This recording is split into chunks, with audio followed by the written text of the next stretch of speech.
Saluer à tous nos frères et sœurs qui sont liés avec nous par YouTube ou à travers d'autres plateformes, dans la paix du Seigneur Jésus. Nous allons commencer notre culte. Nous allons nous mettre à genoux. Nous allons prier par le sang de Jésus. Nous prions, Seigneur, par le sang de Jésus, en demandant au Père que ta grâce soit versée sur ce culte. Dans chaque personne qui est devant toi en ce moment, prosternée à la maison, des fois dans la circulation, où qu'il soit, verse de ta grâce, ô Père, ta miséricorde. C'est la prière que nous faisons au nom de Jésus. Amen. Nous allons entendre maintenant une louange.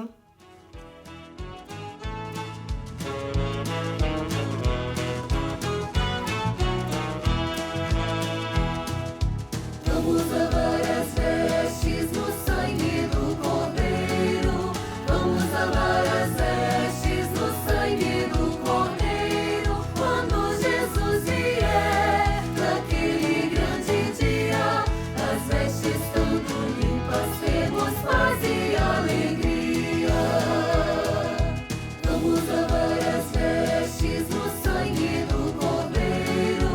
Vamos lavar as vestes no sangue do Cordeiro. Quando Jesus vier, naquele grande dia, as vestes estando limpas, temos paz e alegria. Amém. Amen. Glória a Dieu. Nous allons continuer. Nous allons demander à un de nos pasteurs qui fasse une intercession. Notre Dieu, nous prions par le pouvoir du sang de Jésus en faveur de ton peuple, principalement ceux qui sont dans la ligne de front, dans les hôpitaux, des métiers qui sont difficiles, mais que tu puisses protéger leur vie en bénissant les foyers, les frères et sœurs qui éventuellement ont perdu des membres de la famille, que tu puisses consoler leur cœur, ceux qui ont perdu leur poste de travail, que tu puisses ouvrir les portes, tu puisses les soutenir. Ô Père, avec grand pouvoir en faveur de ton œuvre, nous prions ainsi au nom du Seigneur Jésus. Amen. Gloire à Dieu. Amen, mes frères. Nous allons écouter encore nos louanges. Vous pouvez chanter où vous êtes en accompagnant cette louange. Jesus chama os seus ministros para uma grande missão: guiar o seu povo, uma bela Sião. O apóstolo é aquele que leva a palavra do Senhor, testemunha para muitos povos, apresenta a obra com amor. O profeta aponta um caminho, é um proclamador, falando que está por vir, é o intérprete do Senhor.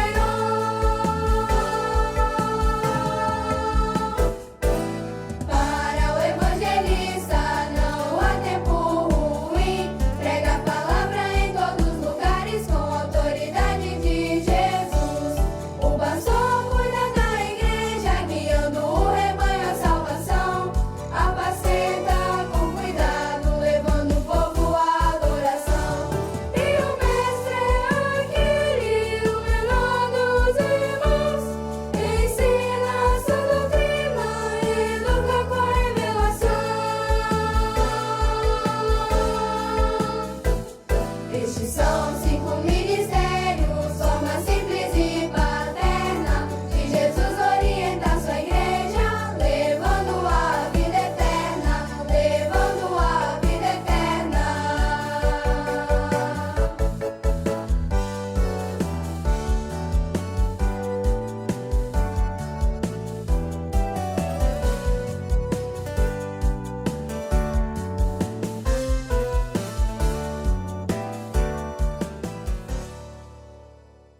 J'invite les frères et sœurs à ouvrir avec moi notre Bible dans la lettre de Paul aux Galates, chapitre 1er.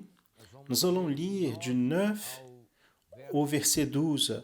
Avant de lire le texte, je voulais faire une rétrospective de l'introduction de ce message. Quelques détails. Nous sommes à peu près un peu plus d'un an. La semaine dernière, il y a 2 semaines, nous avons complété un an du message qui a été apporté par révélation, qui a été entendu plus de 170 pays sur la thématique trompette des fêtes. Très bien. Cela s'est passé le 24 novembre l'année dernière. Nous sommes maintenant avec un peu plus d'un an. Nous avons complété un an.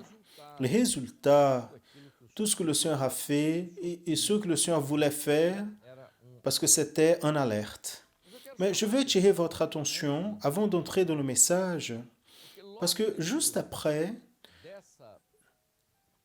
de ce message est très, très large et prophétique, le Seigneur a donné quelques dons qui, à l'époque, nous a apporté quelques préoccupations. J'ai déjà dit en d'autres occasions, et ici, je dis pour la première fois, un des dons que le Seigneur a donné à la fin, tout à la fin de l'année 2019, avant la fin de l'année, le Seigneur a donné une vision dans le conseil presbytéral. Et dans la vision, on voyait sur le monde un nuage noir, très dense. Donc, on était préoccupé avec cela.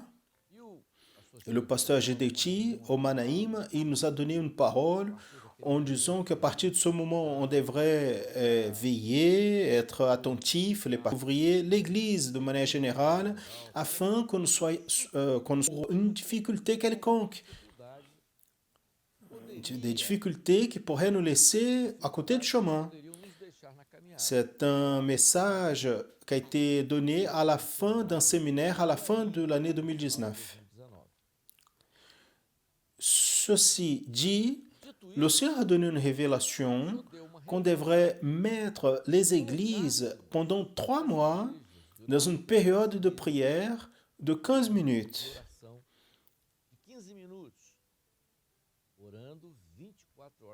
Donc 15 minutes de prière, c'était une période de 24 heures pendant 3 mois. Cela ne s'était jamais passé avec nous. On avait l'habitude de faire un jour, une semaine, mais là, le Seigneur nous a mis en train de prier 24 heures pendant 3 mois, fin 2019, à cause du nuage. 2020 est entré, l'Église est entrée dans la période de 90 jours de prière ininterrompue. La pandémie est arrivée. Les difficultés, les cultes, tous les aspects, tous les problèmes qu'on a eus, nous étions déjà alertés par le Saint-Esprit sur ce problème, le nuage noir. Mais en avril de cette année, déjà à l'époque de la pandémie, le Seigneur a donné une autre vision qui nous a surpris et aussi nous a laissé un peu préoccupés. Le Seigneur a donné une vision qui était vue un roc très grand et en haut de ce rocher, dans la partie plus haute, il y avait une espèce de plateau et le Seigneur montrait dans la vision la fin de la pandémie.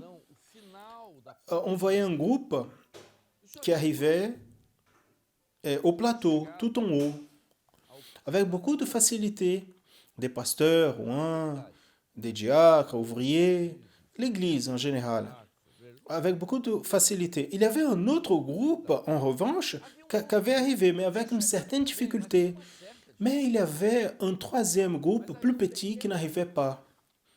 Cette vision a été donnée en avril 2020.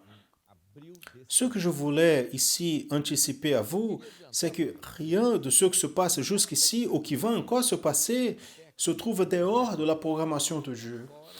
Tout est à l'intérieur du projet, tout est à l'intérieur du prophétique. Nous n'avons pas à nous préoccuper avec ça.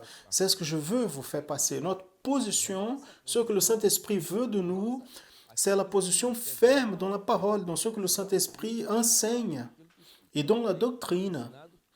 C'est cela qui est écrit dans le livre des Actes. ils persévéraient et donnaient de témoignages de la résurrection de Jésus avec beaucoup de pouvoir, et en tous il y avait de la grâce abondante. Cela était l'opération du Saint-Esprit dans l'Église primitive. Passons maintenant au texte. Allons-y. Galates 1:9, c'était l'introduction. Je veux que vous puissiez bien la garder afin d'accompagner ce que je vais dire maintenant. Paul, quand il écrivait aux Galates, il dit, ainsi comme on vous a déjà dit, maintenant on vous répète, si quelqu'un vous annonce un autre évangile au-delà de celui que vous avez déjà reçu, qu'il soit anathème. Nous allons nous arrêter ici. Cette lettre, qui est la toute première lettre que Paul écrit, de toutes ces lettres doctrinaires, la lettre aux Galates, c'est la première. Quelques historiens ont dit que cette lettre, par l'histoire des dates, elle probablement a été écrite dans l'année 54-53 de l'ère chrétienne. Mais un an avant de cette lettre, un peu avant, il y a eu à Jérusalem un concile appelé Concile de Jérusalem, qui est décrit au chapitre 15 du livre de Actes. Luc, il écrit cet événement au chapitre 15 du livre d'Actes. Ceci a l'origine dans le Concile de Jérusalem. Comment? Qu'est-ce que c'était le Concile de Jérusalem? Le Concile de Jérusalem s'est passé dû à une difficulté qui s'est donnée dans l'Église à Jérusalem, quand il y a eu une opposition à la doctrine. Cette opposition à la doctrine, elle est venue avec deux fronts. Tout d'abord, une avec les judaïsants, ceux qui voulaient introduire le culte lévitique dans la vie de l'Église à Jérusalem, les habitudes, les lois solennelles, morales, ne pas manger certains aliments, garder le Shabbat, la circoncision, enfin, tout cela. Et un autre front, c'était les Nicolaïtes, comme est écrit dans la première lettre.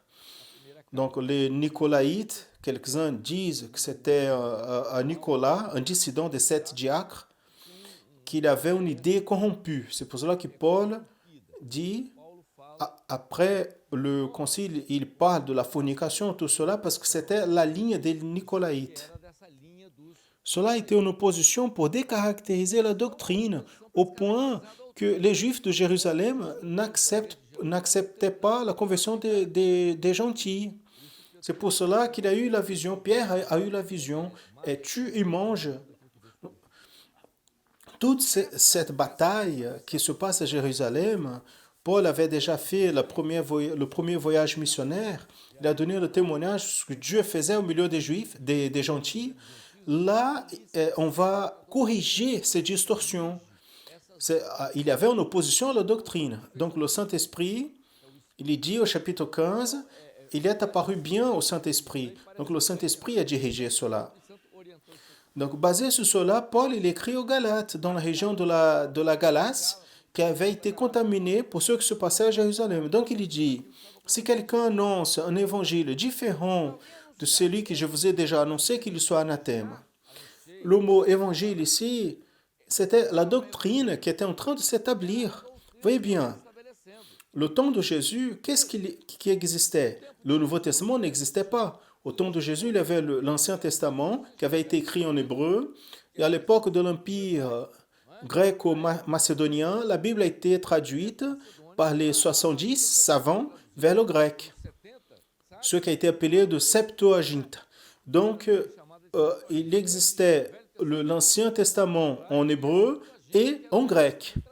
Donc, quand Jésus il cite examinez les Écritures parce que vous attendez devant elles la vie éternelle et elles donnent témoignage de moi, le Nouveau Testament n'existait pas. Jésus faisait référence à l'Ancien Testament. Donc, il a décrit à l'Ancien Testament. Quand nous parlons de Jésus ou à l'Ancien Testament, nous ne créons rien de nouveau. Nous répétons ce que Jésus disait, qui lui, il est cité à l'Ancien Testament. Ce sont elles qui témoin de moi. Il parlait de l'Ancien Testament parce que le Nouveau n'existait pas encore.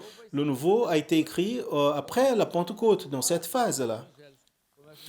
Qu'est-ce qu'il a dit ici? L'opposition à la doctrine, c'est quoi la doctrine de l'Église? Quelle est l'importance de cela pour nous?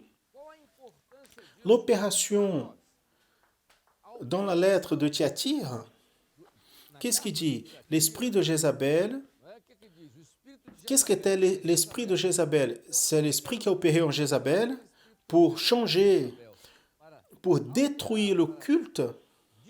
C'était le même qui était en train d'opérer en Thyatire et qui peut opérer aujourd'hui aussi parce que cet esprit n'a pas disparu. Donc, l'opposition ici, c'est à la doctrine. Et cela est très important d'observer. Pourquoi? Parce que c'est une caractéristique du moment prophétique que nous vivons, que c'est le bientôt. Donc, qu'est-ce qui caractérise ici? Parce que dans ce moment, se commencent déjà à apparaître les indices de l'Antichrist, qui est une opposition. Ce n'est pas une figure, ce n'est pas un homme. Non, c'est une position, c'est un pouvoir qui entre pour s'opposer à la doctrine véritable. Mais cela peut se passer, oui. De quelle manière cela peut se passer? C'est très subtil, très subtil. Par exemple,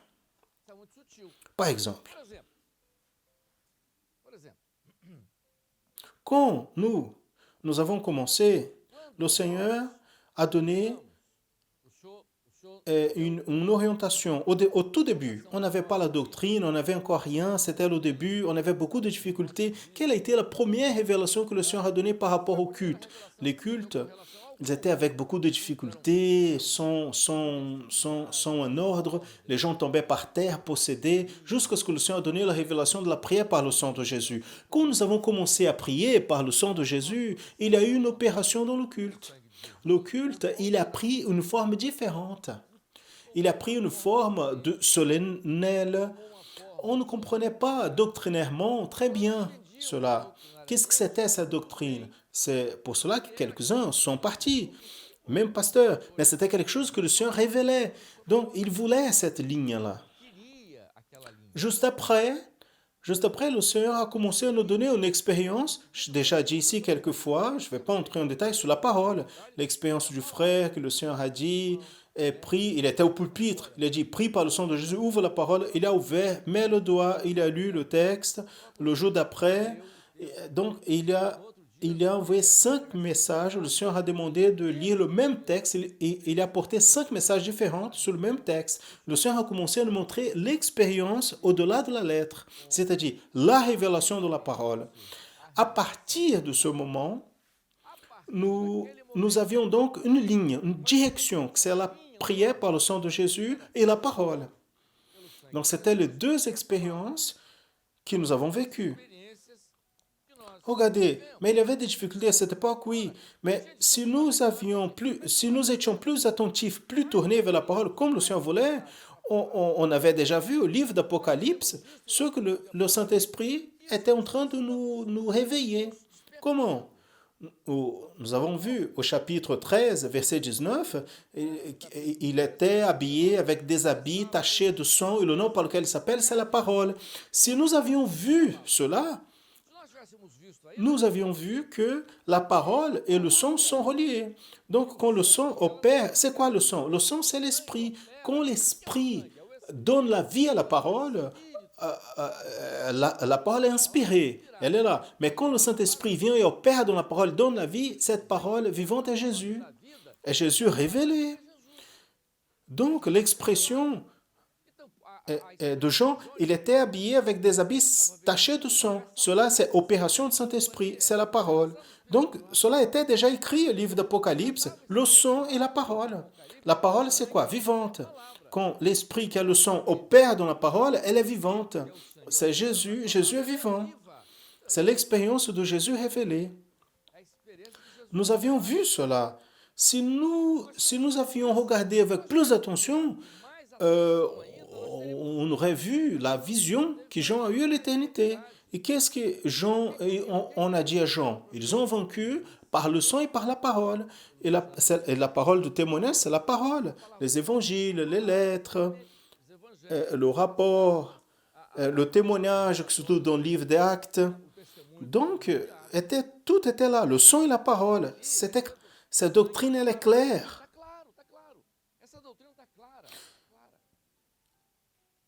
Si on avait continué à regarder les lettres de Paul, on allait voir une chose. Par exemple, on a marché pendant une période avec les deux doctrines, le son et la parole, mais il manquait une troisième. Parce que le projet de Dieu, il concerne toujours 3 points. Toujours. L'Ancien Testament, le Nouveau Testament, 3. On a déjà parlé de ça quelques fois. Donc le ministère de Jésus en 3 ans. La Bible est divisée en 3 parties. L'Ancien Testament, la parole du Père, les 4 évangiles parlent de Jésus, la période de Jésus, dans le ministère de Jésus, et après la Pentecôte, c'est l'œuvre du Saint-Esprit parfaite de la Trinité. Donc nous avions le son et la parole. Il manquait un. Et on a commencé à s'apercevoir qu'il y avait des difficultés dans le culte par rapport aux dons, par rapport à l'intégration des pasteurs, parce que chacun avait une idée. Il y avait des pasteurs qui étaient une ligne plus pentecôtiste. Sa ligne, c'était expulsion de démons. D'autres, c'était baptême du Saint-Esprit. D'autres, c'était la prospérité. D'autres, c'était plus de parler en langue. Plusieurs lignes différentes. On devrait aligner tout ça. Comment? En retournant vers la doctrine. Qu'est-ce que le Seigneur nous enseigne? On avait des difficultés dans le culte à cause des dons. Les gens se levaient publiquement et apportaient un don de n'importe quelle manière. Ils parlaient sur les personnes. Le Seigneur m'a révélé que la sœur est en péché publiquement. C'était un scandale. Une sœur prophétisait à l'église au pasteur. Le Seigneur m'a révélé, mon serviteur, ton temps dans cette église a fini. C'était une situation difficile quand le Seigneur nous a attirés vers la parole. Le Seigneur a donné une révélation qu'on commençait à développer une étude sur le corps. Donc, là est apparue la troisième doctrine. Un corps au milieu des années 70, qui était le corps. Donc, nous avions la prière par le sang, la parole et le corps. C'est parfait parce que la parole du Père, le sang qui parle de l'Esprit et le corps qui est le Fils, c'est la Trinité. Donc, c'était la base solide de la doctrine qui était là. Donc, aujourd'hui, nous pouvons répéter la même chose qui est ici. Qu'est-ce que nous sommes en train de dire ici? Si quelqu'un annonce une autre doctrine différente de celle-là, qu'il soit anathème. C'est comme Paul a dit, je suis en train de persuader aux hommes. Vous pouvez avancer ici, mettre la continuité. Est-ce que je suis en train de persuader des hommes ou à Dieu? Est-ce que je cherche à plaire aux hommes?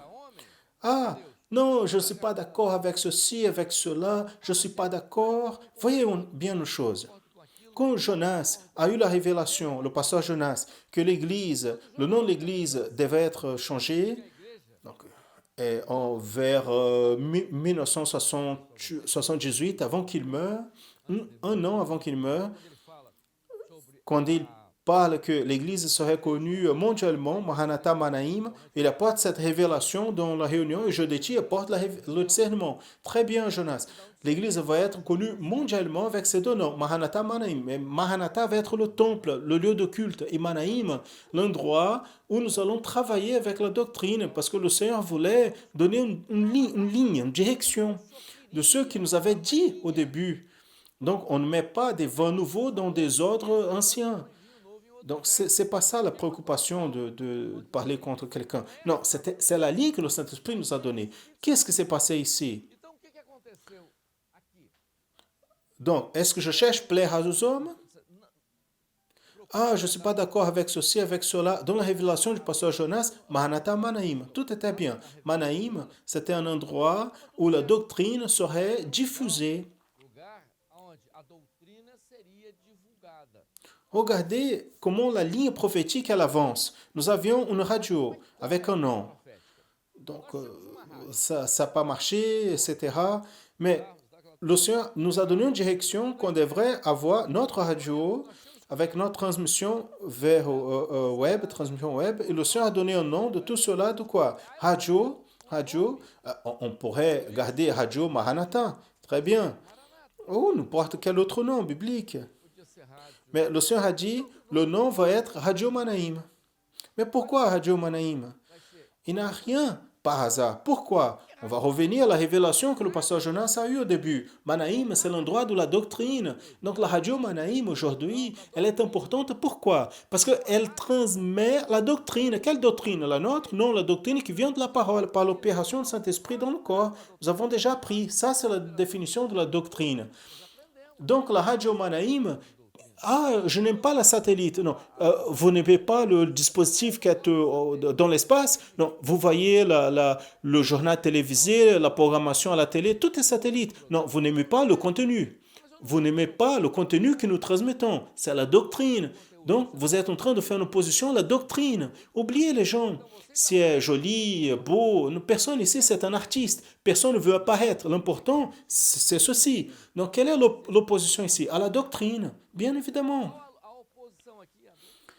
C'est cela que l'Église doit être attentive. Ce que le Seigneur a montré là, derrière, après, trompette et fête, qu'est-ce que l'adversaire voulait? Faire dévier l'attention. Pourquoi? Parce que le mot est prophétique. Donc, il va dévier l'attention des gens parmi nous. Ça peut être pasteur, diacre, ça peut être n'importe qui. Parce que c'est l'opposition. Cela s'est passé dans l'Église primitive. Des fois, on pense, non, l'Église Maranatha, non, oubliez le nom Maranatha. Nous sommes en train de vivre un moment sérieux, important, à ce moment-ci, d'oppression, de toutes ces oppositions. Une chose. Donc nous avons parlé sur les 3 doctrines. Quand la personne, elle s'éloigne, la première action qu'elle fait, ça c'est classique. Vous êtes en train de parler cela ici parce que quelqu'un a quitté. Non, cela, nous prêchons au Manaïm toute la vie. Depuis toujours, nous prêchons ça. Vous pouvez regarder les études du Manaïm de 5, 10, 20 ans en arrière, vous allez voir la même chose. En train de dire ici, toutes les fois que la personne, et cela, nous avons vu le long de ces 52 ans, toutes les fois que la personne nous quitte, part de parmi nous, nous savons, elle se lève contre un point, qui est un point doctrinaire. Cela derrière, quel est le point doctrinaire? Le sang, la parole et le corps.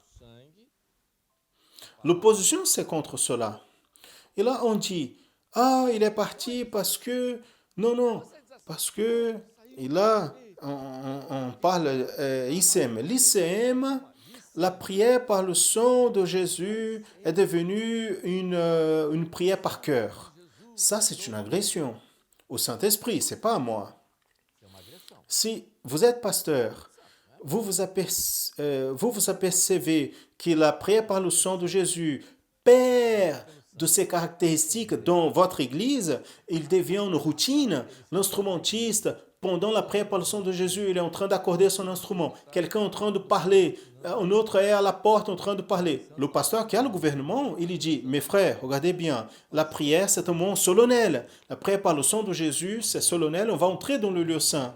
Donc ça, c'est le pasteur qui va appeler l'attention de l'Église avec le gouvernement qu'il a. Donc la prière par le sang de Jésus a perdu de sa valeur à cause de cette déviation locale? Non, c'est au pasteur de gouverner bien son Église. Mais la doctrine, elle continue. Mais quelqu'un se lève pour questionner. Là, on voit la caractéristique du culte. Il commence à changer.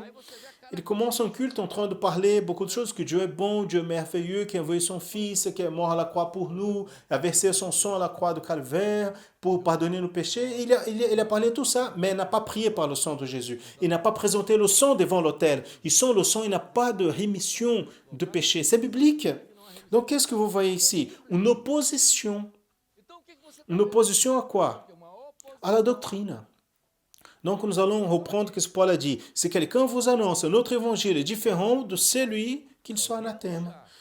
Est-ce que je persuade à des hommes? Je suis ici pour plaire à des hommes? Non, je n'aime pas quelque chose parce que les gens parlent beaucoup de ça. Comment ça? Non, les personnes sont trop collées les unes aux autres. La Bible dit que l'Église est corps. Mais la tête est Christ.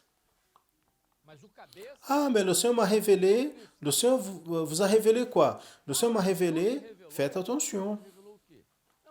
Quelle est l'attention qu'on doit faire? Quelle attention on doit faire?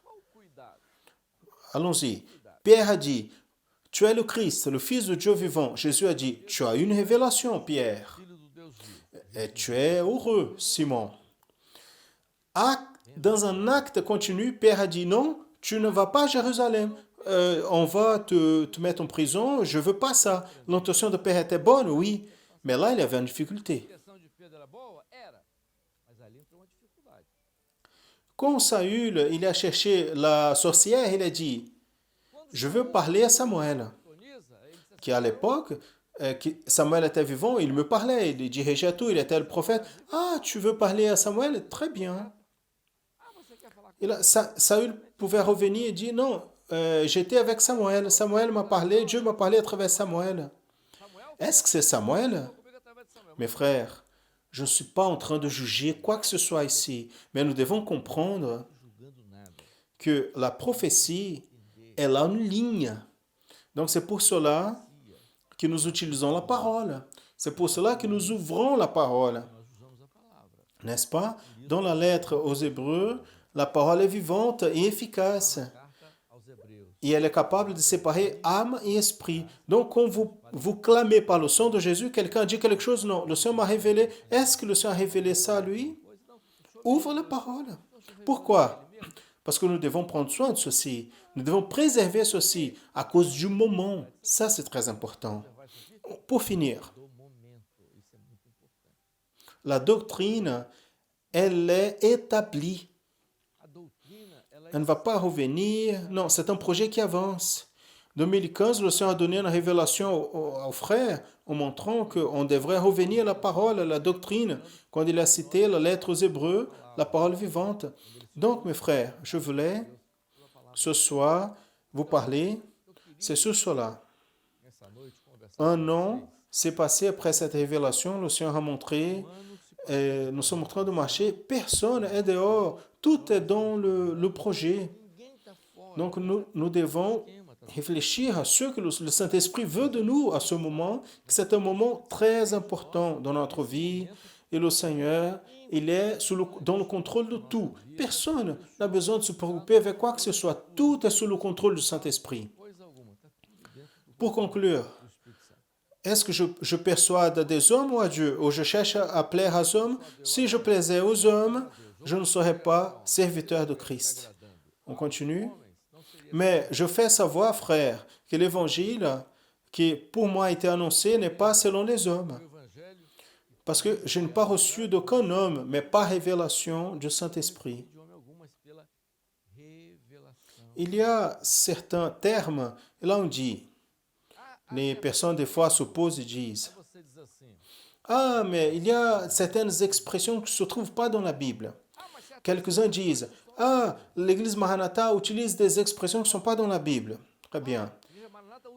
La 4e, la 5e mesure, cela n'est pas dans la Bible, je suis d'accord.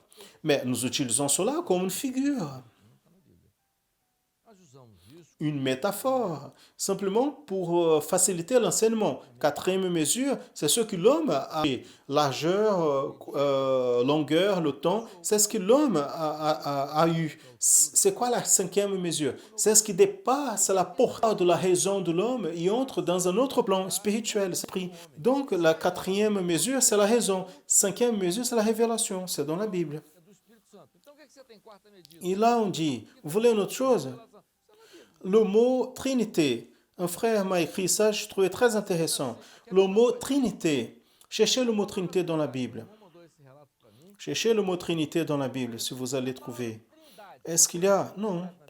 Ah, donc on ne peut pas parler de la Trinité parce qu'elle n'est pas dans la Bible. Si, elle est le Père, le Fils, le Saint-Esprit, la Trinité. Et donc il y a certaines citations, les personnes des fois, ils se confondent. C'est pour cela que Paul dit, la lettre tue, mais l'Esprit donne la vie. Vous avez compris, mes frères et sœurs. Que le Seigneur nous bénisse. Nous allons continuer dans cette notre bataille, car Dieu a le meilleur pour nous. Amen. Continuar nessa nossa luta, na nossa batalha, porque Deus tem o melhor para nós. Amém?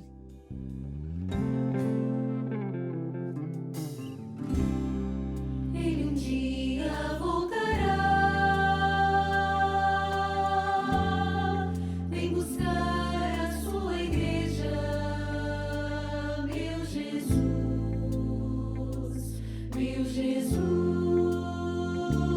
voltará. Toda a terra estremeceu no dia da sua partida, meu Jesus, minha vida. Nosso fardo ele carregou, todo seu amor nos deu, nossas dores consigo levou, vida nova nos ofereceu. Como é bom servir ao meu Jesus, seu nome glorificar, sua glória nos conduz a andar na sua luz. A Jesus quero louvar, nosso fardo ele carregou, todo seu amor nos deu, nossas dores consigo levou, vida nova nos ofereceu. Como é bom servir ao meu Jesus, seu nome glorificar, sua glória nos conduz a andar na sua luz. A Jesus quero louvar,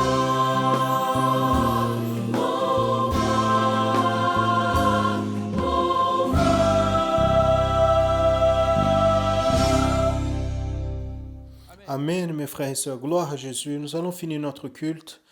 Nous allons prier en ce moment.